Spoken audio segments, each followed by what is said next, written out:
why are the most digital people building physical businesses?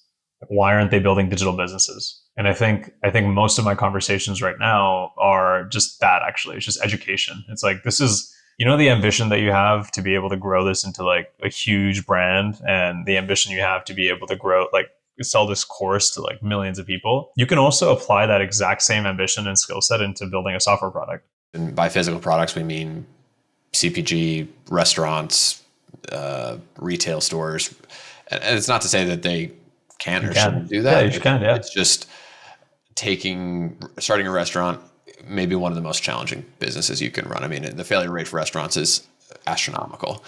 Starting a CPG business, right? There's not that you can't do it. And some of the creators like the Mr. Beasts of the world, they just wanted to do it, so they did it and they had the capital. Great. But I think for some of the middle class creators, it's, let's not take something that is so unbelievably challenging and also just really capital intensive as well. And do you have the capital to last in that and compete in that? Whereas digital products, you're used to a digital world, stick with what you know, because there is a lot of opportunity and a lot of opportunities to work with people like you and other folks throughout the industry that have huge knowledge of this world. It's just like you're saying, a matter of bridging that gap. Well, I think there's also, do you mind if I touch on like the exit multiple kind Yeah, of of course. conversation too? Yeah. Yeah. So like, we're one of our kind of like partners in this whole exploration. They manage a very large YouTuber today.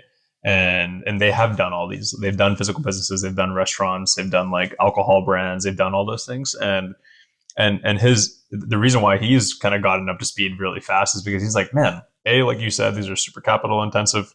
B, the margins are so low. But C, you can never really sell them.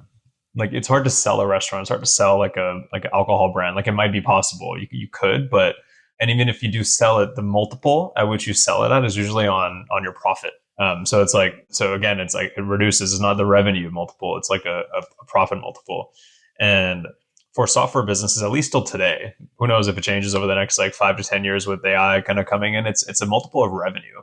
And so ironically, like, my friends in San Francisco who are building like software companies, like, even if my revenue as an entity, like, which is more oriented like to a services business, like a consulting firm or an agency, which is how we make most of our money today, at least, I'm doing more revenue than them. But their valuation of the company is much higher because it's on a multiple of revenue. Mine's on a multiple of profit.